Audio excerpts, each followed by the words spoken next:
Well, hey, boys and girls, here we are with another exciting episode of Issues, the show that's sure to make you run to the bathroom and hurl your lunch if you haven't already.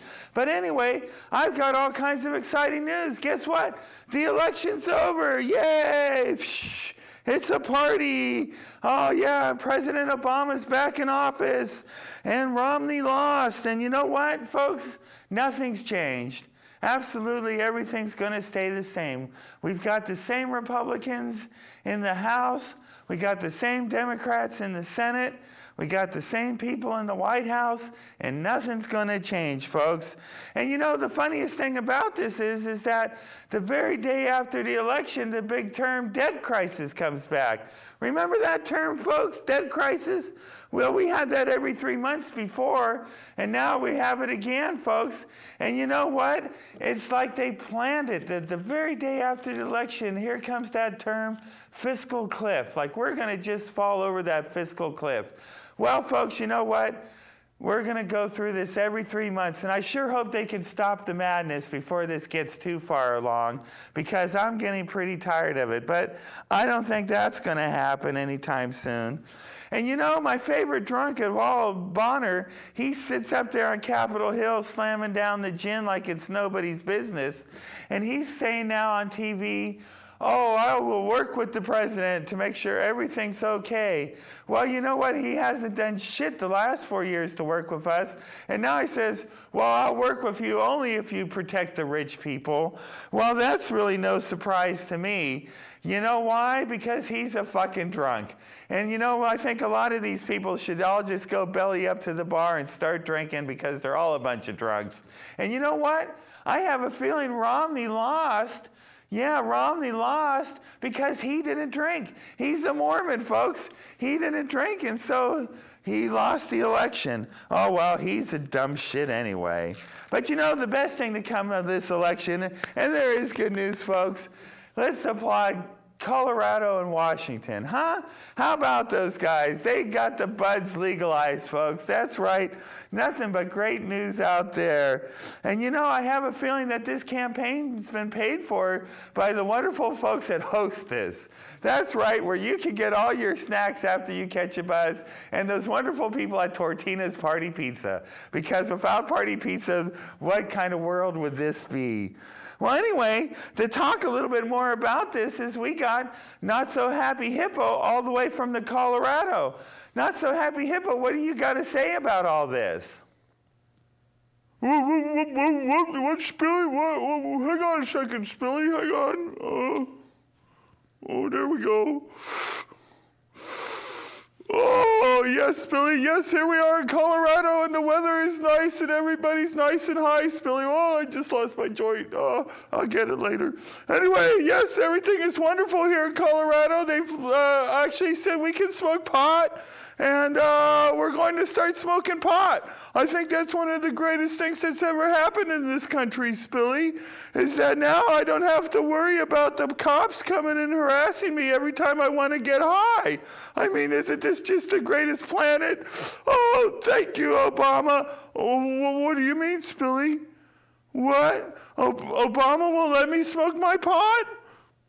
No, I want to smoke my pot, Spilly. Why won't they let me smoke my pot?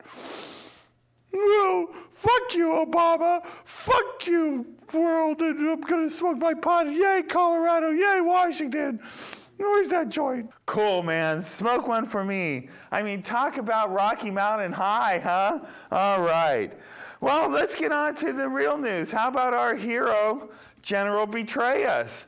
Huh? How about this guy, man? He's the biggest sham there is. No, he was like the hero. Now he's like the biggest joke on the news stations. Well, I have to say, he got caught with his hand in the cookie jar.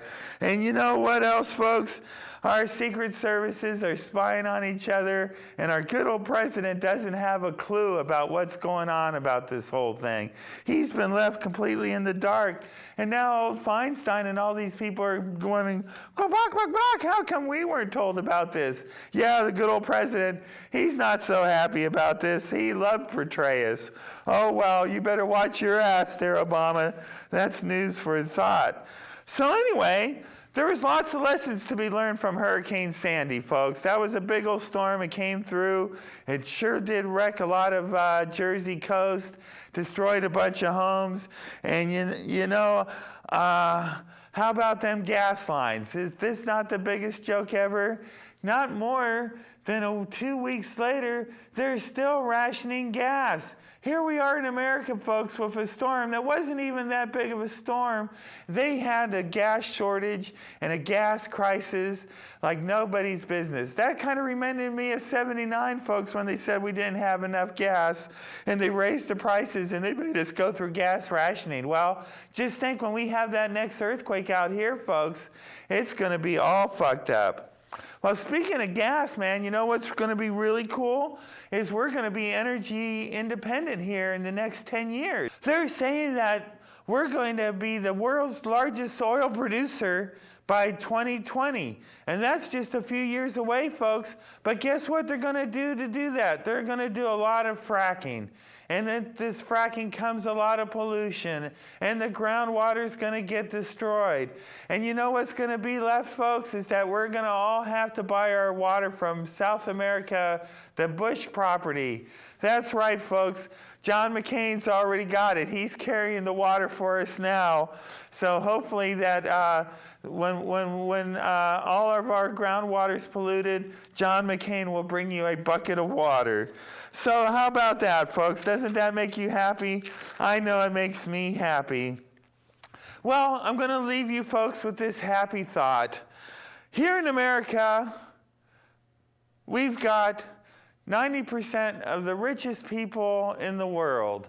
And of those 90%, guess what? Half of those people buy our government out. You know, that's not so bad. Only half of our government's bought out by half of the richest people. But in China, dig this, folks, in China, 90% of the wealthiest people are in government. That's right. Our rich people buy government. In China, they're in government. Think about that when they come knocking on the door in World War III. And I'm going to get on to the show. I got Roxanne Evans, GMO, Terra Gnoma. That's like gnomes, you know, the little garden things. Yeah, those things. So anyway, folks, stay tuned. Great show ahead. Talk to you later.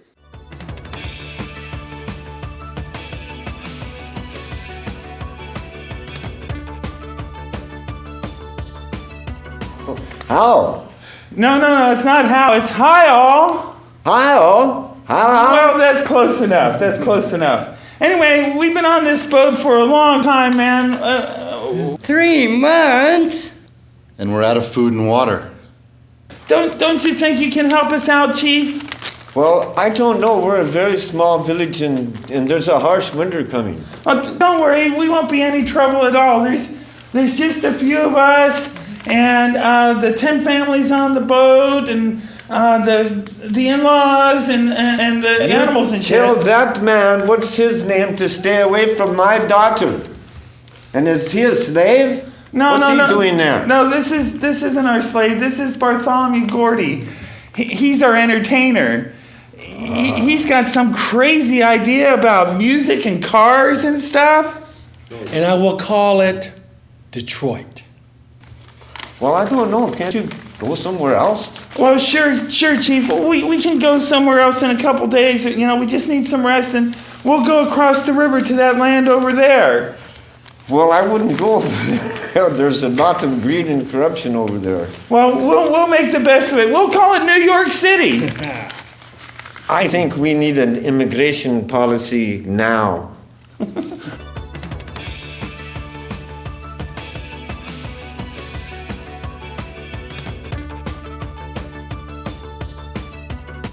Well, hey, boys and girls, this is the favorite part of my show that I love so much. It's when I get to meet new people from the community, and today's no exception. I'm really, really stoked to have somebody here from the GMO campaign here to talk a little bit about that. But we're also going to talk about a couple other things.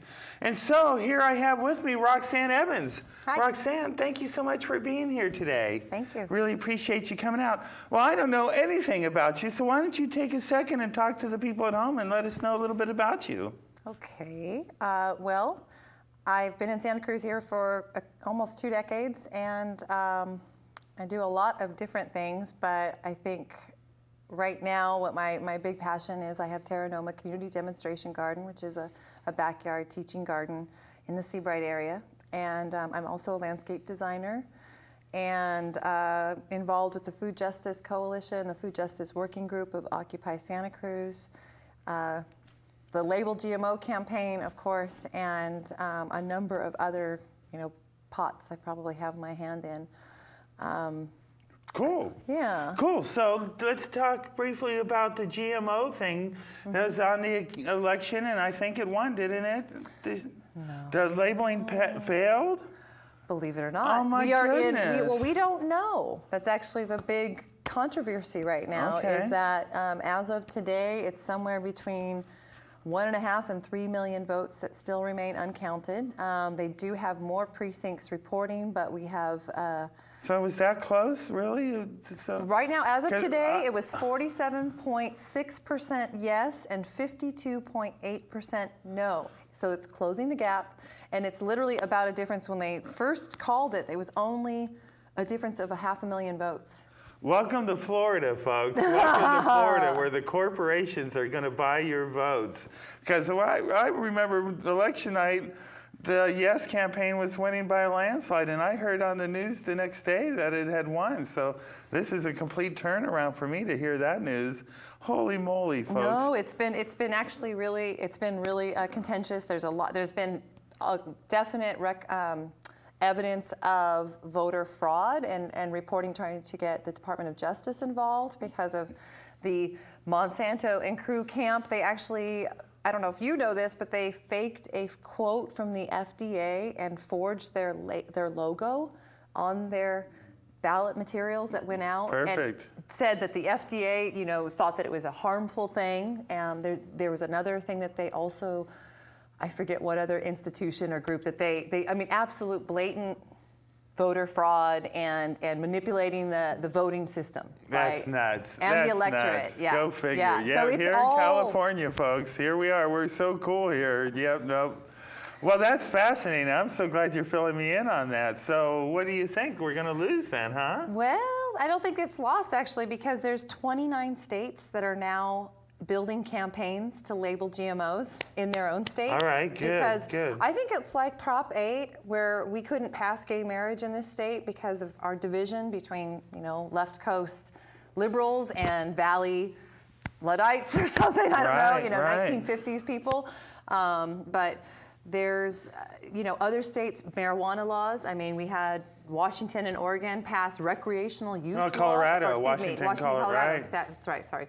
Recreational use, marijuana laws. We couldn't do that here in this state. Well, so yeah, there's still a lot of Republican liberals Hold in house. the valley there. There's still Amway country all through there. Right, well, and because of agriculture. I mean, they Yeah. really manipulated. I come from the San Joaquin Valley. I come from an agricultural area. I mean, even though it's a huge city, it's surrounded by ag, and the people who grow up there are used to seeing farm stands on the side of the road, outside of town, and feel sort of an affinity to the food belt of California. And I had many friends who completely bought it hook, line, and sinker, and I tried again. I mean, it was cognitive dissonance. That's amazing, isn't I it? truly said, you are choosing not to believe facts, and I pray for you. I wish you would allow the rest of us to protect ourselves, because what you're doing is now forcing the rest of us to basically take it to the next level, which is a boycott. And that's what people are doing.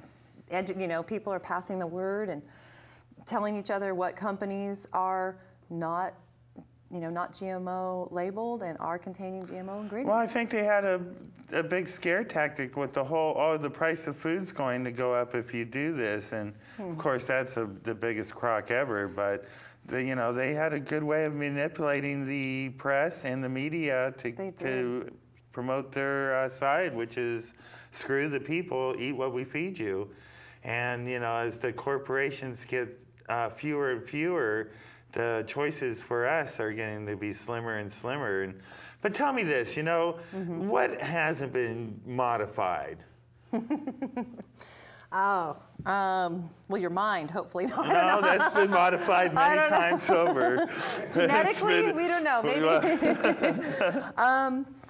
You know, that's a tough question because really, truly, especially in America, I was just having this conversation with my mom, who, bless her heart, is starting to go organic. I mean, I've been an organic farmer. I've been involved for 20 years, and the saturation point has reached, you know, this older generation, which is a real litmus test for me that we have in our, you know, we have victories, we have things to celebrate. No, it's great that people are getting aware of the situation. Yeah, and we just a little too late. I got to, you know, talk with her just about the nuances and the fact that, you know, there's really no corn, wheat, or soy in America that's GMO free. I mean, unless... No, it's been modified over since way back, just gene splicing. They did it to hopefully create the better crops, and in some cases it worked, in other cases it didn't. But you know, not like it's been today with the Monsanto monster. You know, I remember back in the 60s at Disneyland when they were just talking about Monsanto, the wave of the future, and the Tomorrowland, and look what the hell they did to us. Isn't it amazing? Well, it's just, you know, what really frustrated me with the whole campaign is that if there's one message I could tell to anybody who's relatively politically illiterate or kind of a, you know, isn't very interested in getting that, you know, involved like I am or other people like you are, if you do nothing else, turn over the back of the mailer and see who's paying for it. Right? I mean, if you can some coalition for the betterment of America, I'm sure is what they're called. No, Monsanto was right on the back of it. Well, at least and they're Cargill honest. and all the other big, basically chem ag companies, and it could have been, it's, you know, any basic sixth grader could have figured that out. So any grown adult who didn't understand where the money trail was and who's paying for it, and I think that's true of any campaign. If you can't spend the time to really educate yourself, at least find out who's paying for it. That's going to help you make a better decision. Then you can start to see who's benefiting, who's not. Agreed. And do you identify with that group? You know, when it's teachers and firefighters, is that a good thing? Or if it's, you know, big chemical companies that are polluting the planet? You know? No, it seems to me, you know, in your little response to that, we kind of brought up another issue, though, you know, with the chemical companies.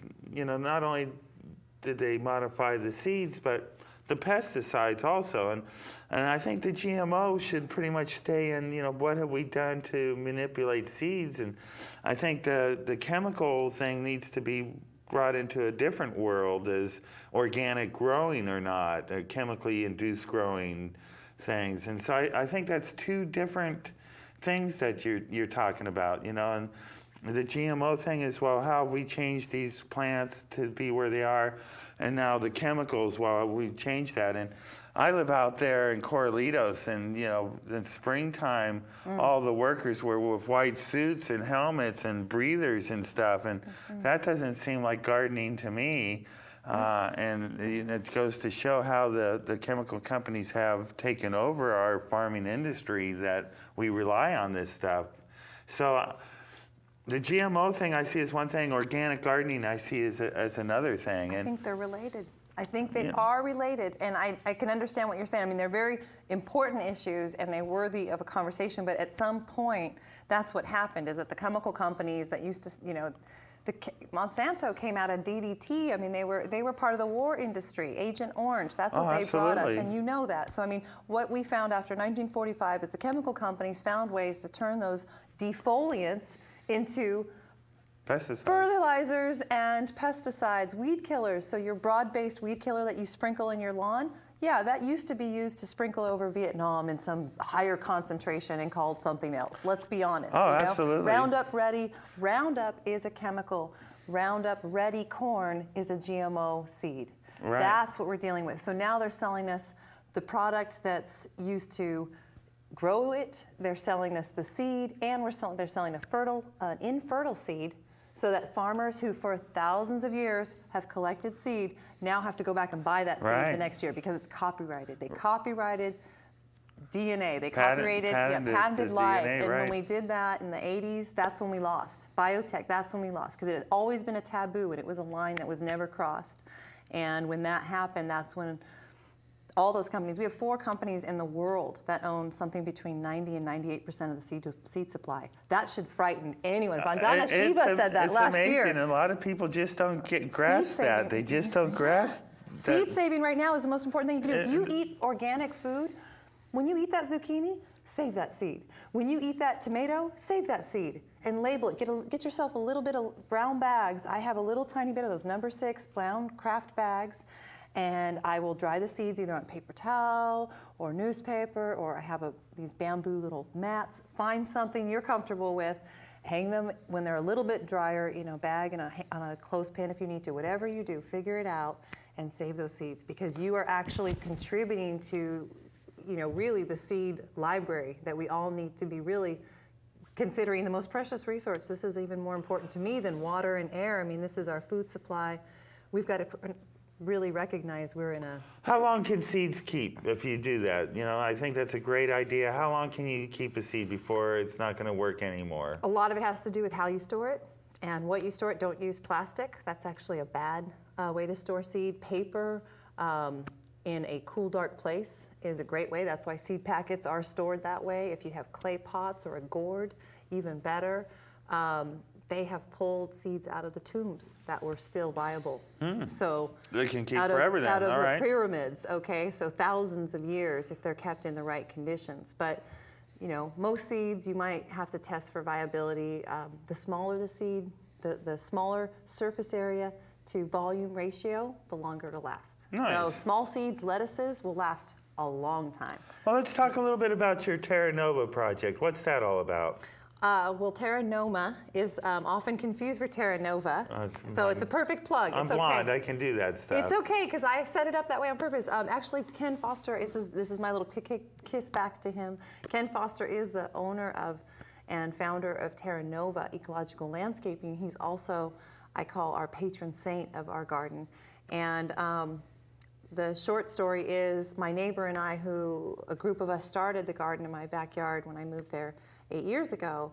We're good friends with Ken, and kind of a play of words, a little brainstorming session. We were talking about gnomes and the earth, and someone said Terra Noma. So it's a kind of an homage.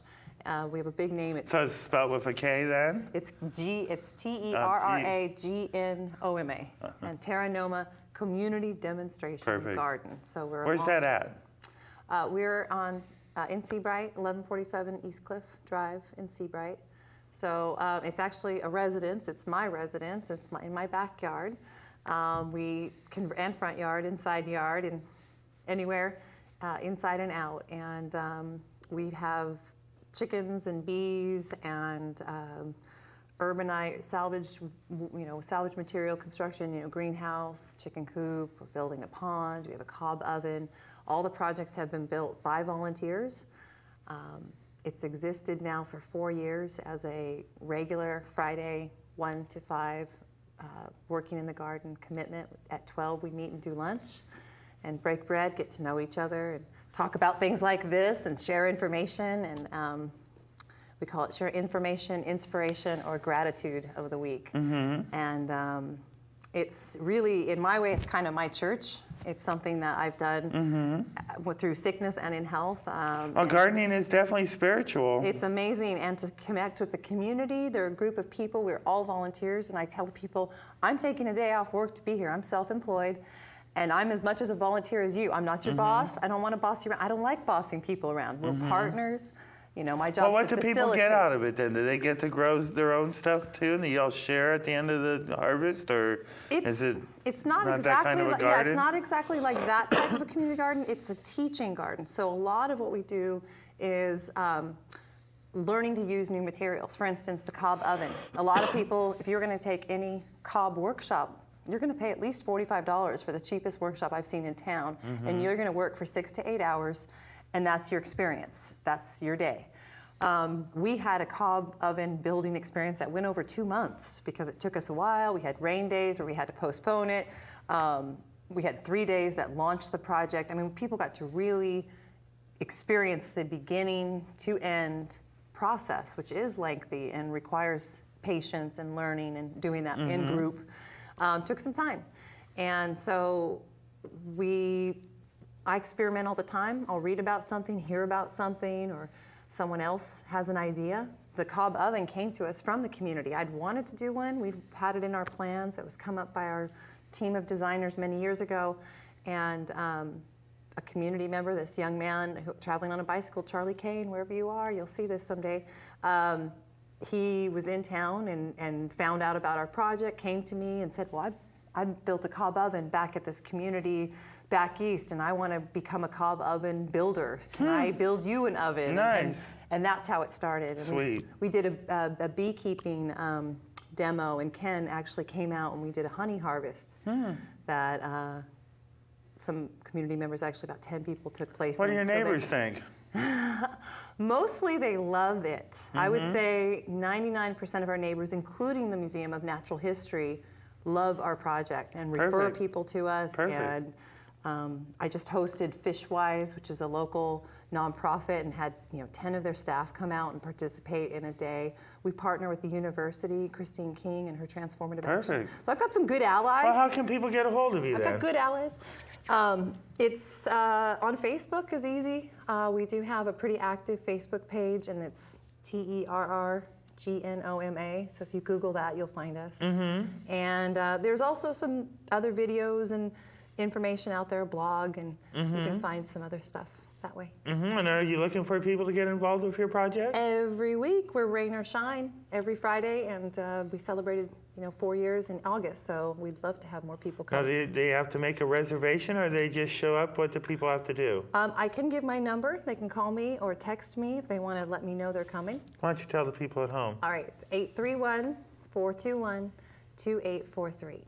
So Okay, and what's the address again? 1147 East Cliff Drive, and that is near the Museum of Natural History in Santa Cruz, and it is Fridays 12 to 5. Please remember that those are the hours. If you call ahead, I can always make a special arrangement, but we do ask people to stick to those hours as drop-in because it is a private residence, and that helps us keep that balance.